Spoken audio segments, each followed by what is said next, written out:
Hey guys, it's Mia here, and welcome back once again to another show review. Today I am going to be talking about Wizards, Tales of Arcadia.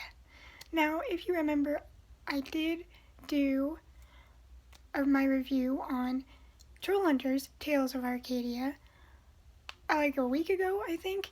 So, if you haven't seen either Trollhunters or my review for that one, go ahead and watch those first before you come back to this.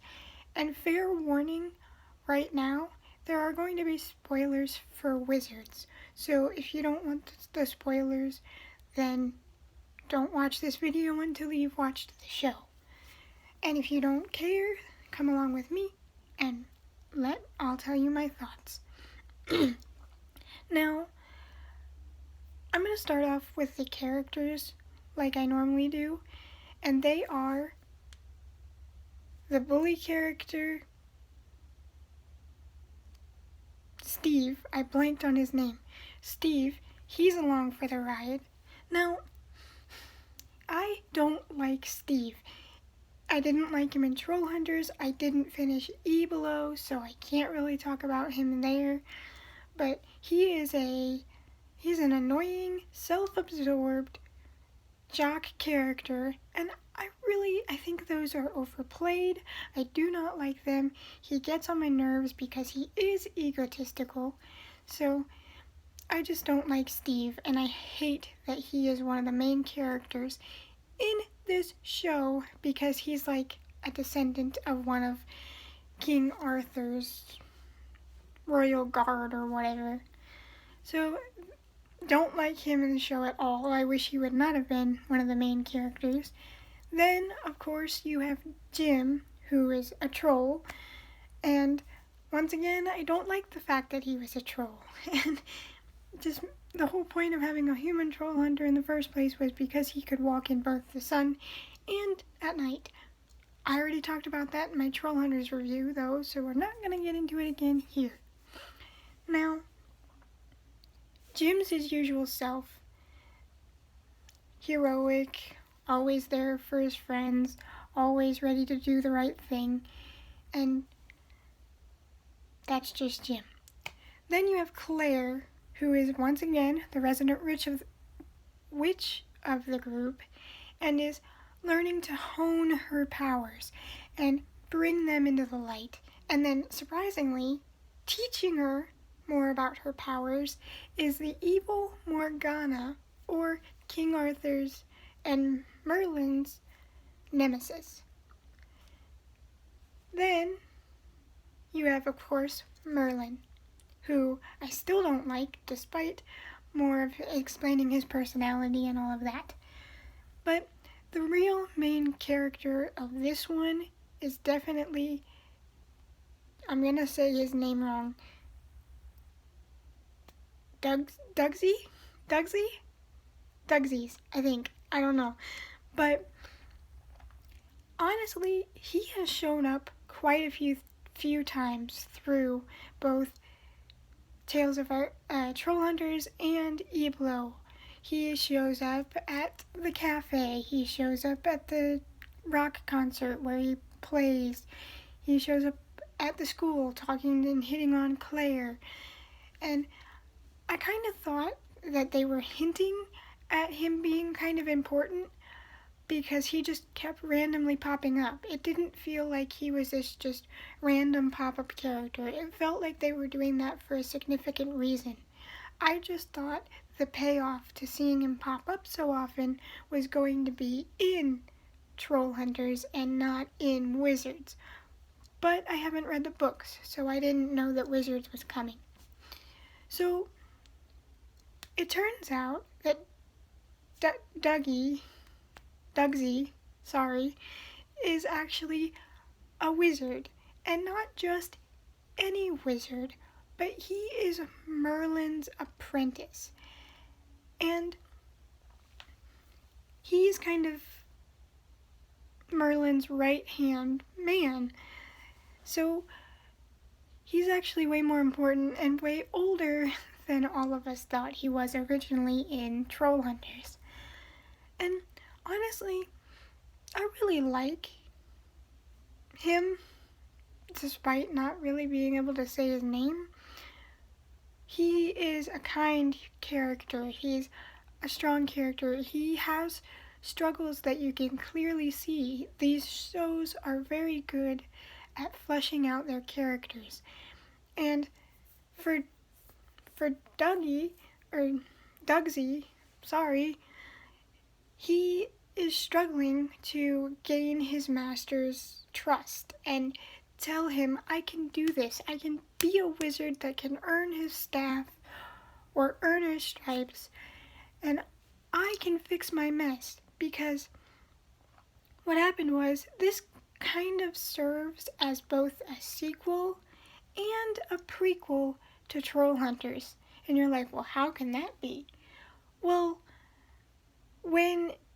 after they had found out that he was a wizard, and they end up going with him, like all of the group, even though Toby and Blinky and Arg aren't really in the show much after they go back in time, they do go with him.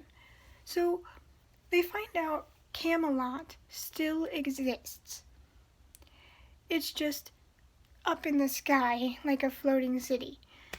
So they go there and all of a sudden are attacked. So they have to get the heck out of Dodge, and Dougsy opens a time portal, and they're trying to go through it, but they're stopped by the one attacking them, and so they all fall in, leaving Merlin in the present. So they get brought back to the time of the Kill-Ahead Bridge. And like I said, if you watch Trollhunters, you know what the Kill-Ahead Bridge is. It's what trapped the main baddie of Trollhunters in the Darklands, or in his dark prison. So that is how it kind of serves as a sequel and a prequel all at the same time. And because it's still a continuation of the whole trilogy, but it also rewinds time to show you not only the Battle of Kill-Ahead Bridge, but the creation of the amulet that the Trollhunters all use. Merlin and Dougsy's worked together in order to create the amulet and to make the first Trollhunters. And there is a reason why they do all of this. And it's because King Arthur, yes, Arthur and Excalibur, that King Arthur, does not like magical beings.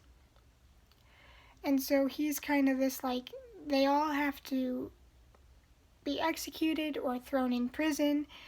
This cannot stand. And that's what the battle is. It's the trolls, the witches, the wizards, all against the trolls and witches against King Arthur, his knights, and Merlin, trying to fight this out. And Gunmar was a main part, trying to fight against King Arthur and his trying to exterminate all the trolls and the mystical beings. So that's why Gunmar was labeled such a bad guy. And honestly, I think that Dougsy is a really well-written character, and I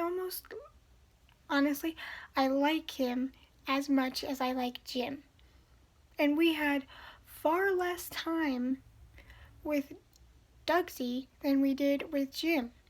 He just feels so flushed out and so real, and he's not afraid to show emotion. He's not afraid to say, this is my fault, I got us trapped in a different time, I don't know how to fix this, my friends are in trouble, and I'm supposed to do something about it, but I don't even know what I'm doing. It's just, he feels like he isn't good enough to save them, even though he has to. Even though he promises them that they're going to get home alive. And you could see him go through that struggle, and it does eat at him. He's like, I can't do this. And there's this whole comical bit with his past self, but that doesn't really bring into this anything to the story except comic relief. But just to see him struggle to even do something as simple as making this time warp open, to helping Merlin make the Trollhunter amulet that made all the difference, and then not only doing that, but standing up against the most evil witch, Morgana, Baba Yaga, the Pale Lady, again, a lot of names. But in a way, watching this one, you kind of sympathize with Morgana, because she was trying to tell her brother, King Arthur, you don't have to do this. They are not bad, they are just different from you. But in her fight to save them, she kind of gets taken in by these not so good warlocks, and they kind of warp her mind, and that's why she ended up being the evil being from Trollhunters that she is. But once again, animation is absolutely stellar. The voice acting is absolutely amazing. Even though it's a short series, being only 10 episodes long, and it has been confirmed not to be having any more, the trilogy is over and done. Tales of Arcadia is said to have been done. Hopefully they'll change their mind in the future, because I've really enjoyed both Trollhunters and Wizards. I might go back and rewatch Eblo, but I don't know. But I loved seeing this, and something happened that I was like, yes, please, thank you, fixed it. I'm not going to tell you what happened, but thank you. Thank you for fixing that mistake. So, oh, by the way, I still don't like Merlin. Still don't like him. I get his motives, still don't like him. That didn't excuse his actions. So, that is my thoughts on... I almost said Trollhunters. That is my thoughts on Wizards. It is a short series, being only 10 episodes, so it's not going to take that much time because they're only like 20 minutes a piece. So I highly recommend you watch it. You won't be disappointed. And if you watch them in order, you probably really won't be disappointed. Like I said, I probably should give Eblo a better try than I did. Hope to see you next time. Bye, guys.